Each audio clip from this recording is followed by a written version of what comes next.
प्रश्नावली 4.4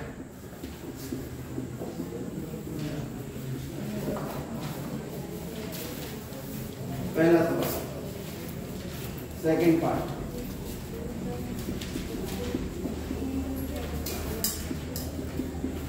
कह रहा है कि द्विघात समीकरण के मूलों की प्रकृति ज्ञात कीजिए। पेज नंबर 100 पेज निकाल लीजिए। उस पर जो लिखा है वो आप अपनी कॉपी में प्रश्न लिखेंगे।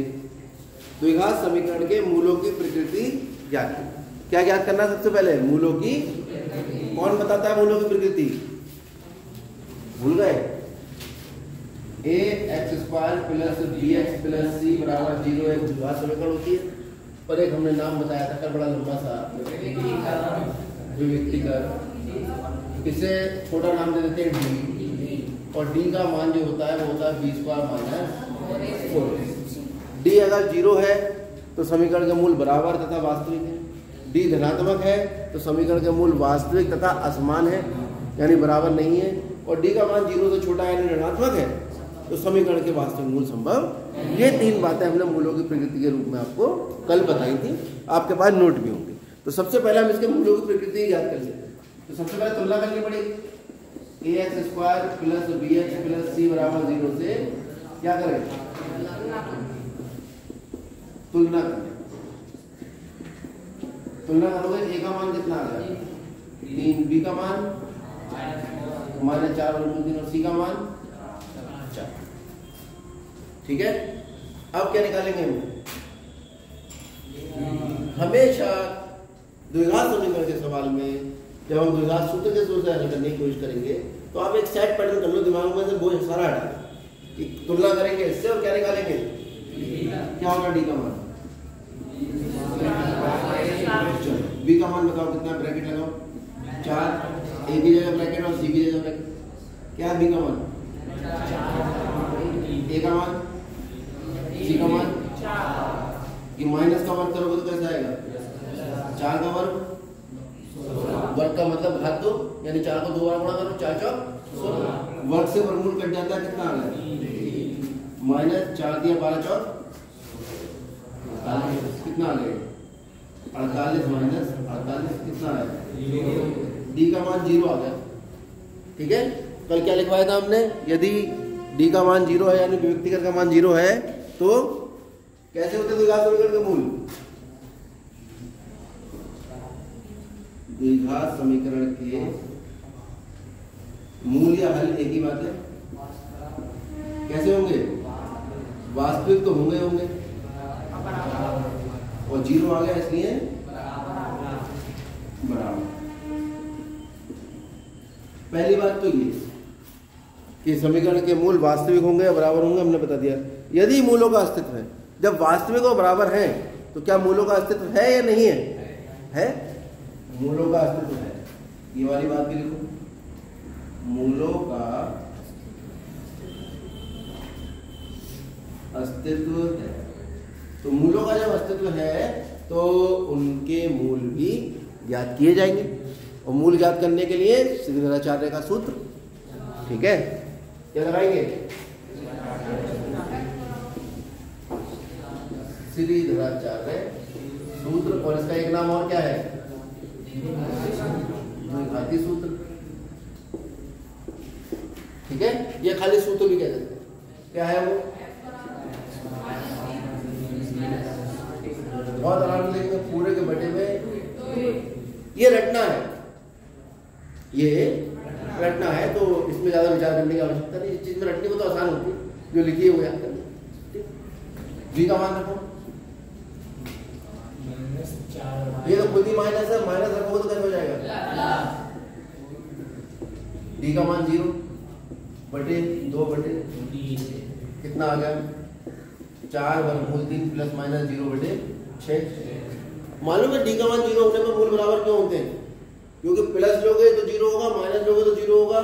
पहला मूल प्लस लेके आता है और दूसरा मूल, इसलिए दोनों मूल बराबर हो जाते हैं कि 0 को चाहे जोड़ो चाहे घटाओ कोई प्रभाव नहीं पड़ता। ये भी याद रखने की ट्रिक है कि समीकरण के मूल अगर बराबर हैं, ठीक है, तो d का मान 0 होता है।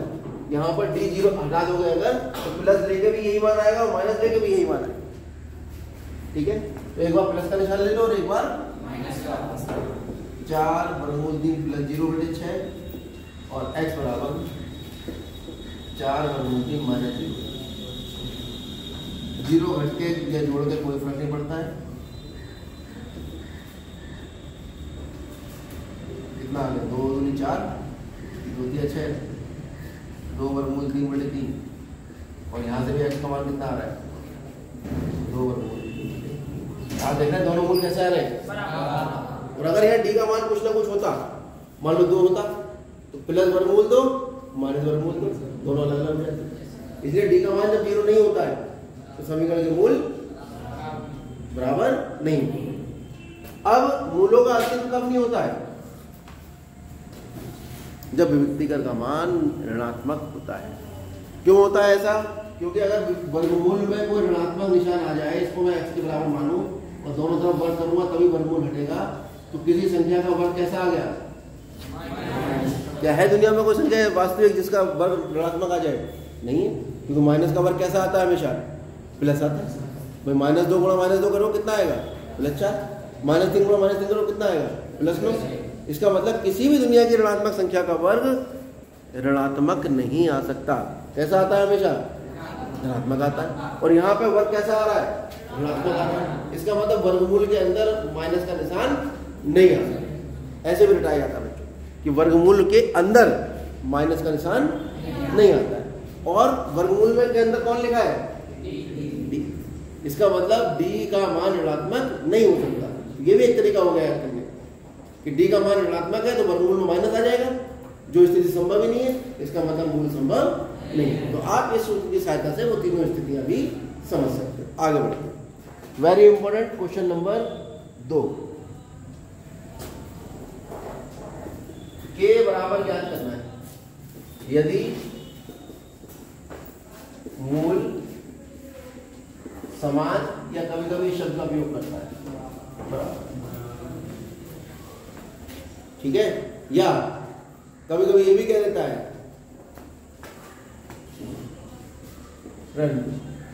इतने का फल, ठीक है, या ये भी कह देता है समीकरण के मूल रहने दो, इतने रहने देते हैं, वो ज्यादा हो जाएगा, हजम नहीं होगा उन लोगों को। सेकंड पार्ट देखते हैं, ये कराने के बाद फिर और इसमें एक्स्ट्रा बातें बताएंगे।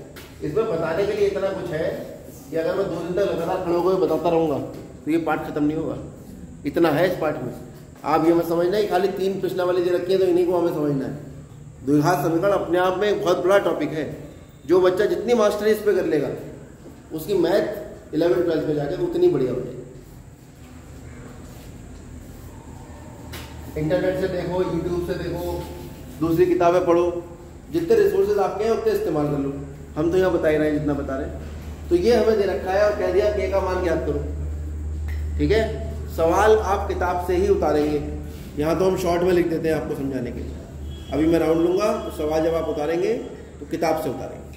किताब में दिया है निम्न द्विघात समीकरण में के का ऐसा मान ज्ञात करो कि उसके 2 मूल बराबर, ठीक है। तो हमने भी यही कहा कि मूल समान या बराबर। उसने कह दिया उसके 2 मूल आपस में बराबर। सवाल बड़ी तरीके से पूछा है, यानी हमें पहले से ही पता है कि इस समीकरण के मूल अगर हम निकालेंगे तो कैसे आएंगे।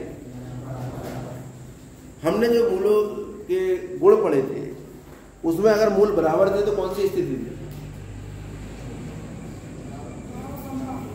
क्या स्थिति थी उसमें? गुण जो थे वो किसके आधार पर बताए थे हमने, विविक्तिकर के आधार पर बताए। विविक्तिकर के आधार पर तो बताए थे। विविक्तिकर का क्या नाम रखा था हमने, डी। तो विविक्तिकर यानी डी, उसका मान अगर 0 से बड़ा है तो मूल असमान थे, 0 से छोटा है तो मूल संभव ही नहीं थे वास्तविक, और 0 के बराबर थे तब वास्तविक तथा, दोबारा पढ़ लो बेटा कॉपी में, अगर डी का मान 0 था तो मूल कैसे थे, वास्तविक तथा बराबर। यानी कि यहां पर विविक्तिकर का मान कैसा आएगा, कैसा आना चाहिए विविक्तिकर का मान, क्योंकि द्विघात समीकरण के मूल समान या बराबर है तो विविक्तिकर कितना होना चाहिए। हाँ, एक हल्की सी आवाज आई, कहां से आई, हाँ 0, एक वहां से आवाज आई, एक यहां से आई, बाकी सब बिल्कुल बोलते हुए घबरा रहे हो। जब विविक्तिकर का मान 0 है तो मूल बराबर है, तो मूल बराबर होंगे तो विविक्तिकर का मान कितना होगा? 0। तुम्हारा नाम क्या है? देवांग। कौन है ये? भाई इनका नाम देवांग है और देवांग कौन है? ये है। समीकरण के मूल समान है तो विविक्तिकर 0 है, विविक्तिकर 0 तो क्या होगा? समीकरण के मूल समान होंगे, मूल 0 नहीं होंगे, समान होंगे। जैसे यहाँ निकल के आया, बराबर निकल के आया। बात समझ आ गई? और यहाँ पे विविक्तिकर भी कितना निकल के आया था? ये दिमाग में फंस गई ना बात कि अगर समीकरण के मूल उसने बता दिए कि बराबर है तो हम विविक्तिकर का मान 0 ले लेंगे, और हमसे पूछा होगा कि बताओ मूल बराबर है या नहीं, तो विविक्तिकर निकाल के दिखा दें। यहाँ तो बता दिया कि बराबर है, इसका मतलब क्या ज्ञान प्राप्त हुआ हमें?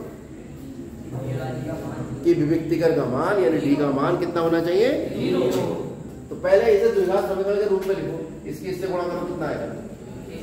x की घात 2, भाई घात 1 जुड़ के 2 हो जाएगी, फिर ये इसको गुणा करेगा -2 x + 6 बराबर। कोई समस्या? ब्रैकेट खुलने का नियम होता है कि पहले वाले गुणा करता है, फिर वही निशान, फिर दूसरे वाले गुणा। अब घात 2 घात 1 और शून्य घात तुलना कर लो, किससे?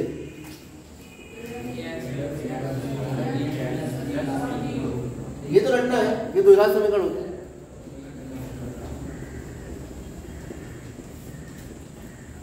किसी को समझना है पूरा दोबारा से शुरू से तो वीडियो पढ़े हुए इसके, द्विघात समीकरण जब पहली बार हमने समझाई थी, ठीक है? शायद 3 वीडियो पढ़े होंगे द्विघात समीकरण के, इस क्लास में, बराबर वाली क्लास में, मिशन टॉपर वाली क्लास में, ठीक है? तो आप तीनों को आप चाहो तो देख लो, आपका कंसेप्ट बिल्कुल क्लियर हो जाएगा। ए का मान कितना आता है और वैसे क्लियर है तो कोई दिक्कत नहीं। x का गुणांक b है, x का गुणांक 1 और c का मान कितना है? क्योंकि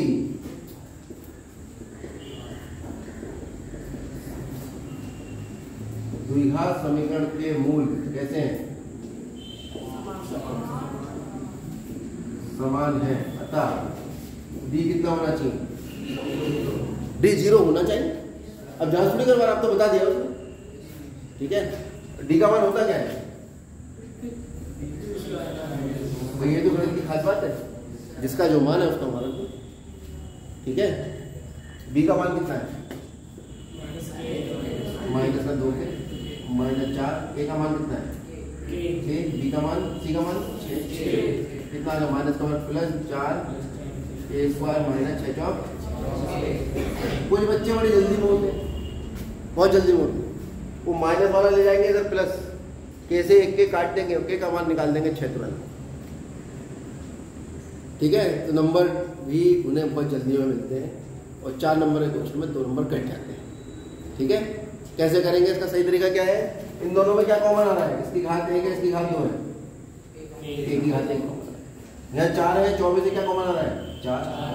तो 4 से भाग करोगे 1 बचा, के की घात 1 कॉमन लिया, 2 थी, कितनी बची यहाँ पर? 1 -4 6, क्योंकि जो कॉमन लेते हैं उससे भाग करके लिखते हैं, और के की घात 1 की पूरी कॉमन आ गई, कितना बचा यहाँ पर?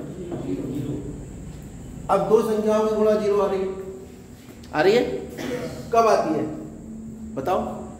तभी आएगी जब उनमें से कोई एक 0 या दोनों 0 हो जाए। गुणा तो 0 तभी आ सकती है, या और कोई तरीका है गुणा 0 लाने का? नहीं। तो दोनों की गुणा करके 0 आ रहा है, तो इसका मतलब हुआ कि या तो 4 के 0 के बराबर है या के -6।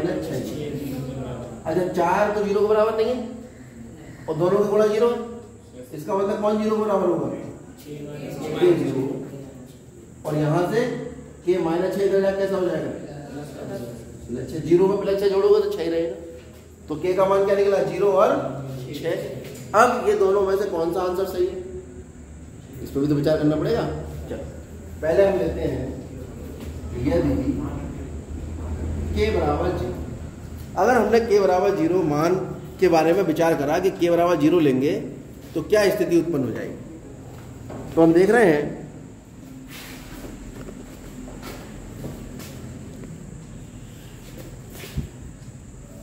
के बराबर 0 लेने पर समीकरण क्या थी हमारी? के x गुणा x -2 + 6 बराबर 0। अब के का मान या 0 रखो, के का मान अगर 0 रख दो तो कितना आ जाएगा? 0 + 6 बराबर 0 और 6 बराबर 0। ये तो गणित के नियमों को उलट पलट दिया। अगर के का मान 0 लिया और समीकरण में रखा तो 6 किसके बराबर आ रहा है? क्या संभव है? यह असंभव है, यह संभव नहीं है। जब ये संभव नहीं है तो इसका मतलब तो ये हुआ कि k का मान 0 भी संभव नहीं है। अब कौन बचा? अतः k बराबर ये आंसर, क्योंकि k बराबर 6 रखोगे तो कोई ना कोई समीकरण निकल आएगी। 6x² - 12x + 6, ये तो द्विघात समीकरण निकल आएगी। लेकिन अगर k बराबर 0 रख दिया तो द्विघात समीकरण ही खत्म हो गई, x ही गायब हो गया पूरा। वो जो द्विघात समीकरण खत्म हो गई तो उसने तो मान k का वो पूछा था जो द्विघात समीकरण बना के रखेगा इसको, और k का मान 0 इसको द्विघात समीकरण बना के रख नहीं पाता, इसलिए k बराबर 0 हम नहीं करेंगे। ये एक आध या दो ही सवाल है पूरे हाई स्कूल के कोर्स में जो इस तरह से परेशान करते हैं, वरना तो सीधा यहाँ निकल आता है मान, यही हो जाता है आंसर। लेकिन जब 0 आएगा तो ध्यान रखो, रख के देख लो, ठीक है। चलो नोट। अब आप इसका पहला पार्ट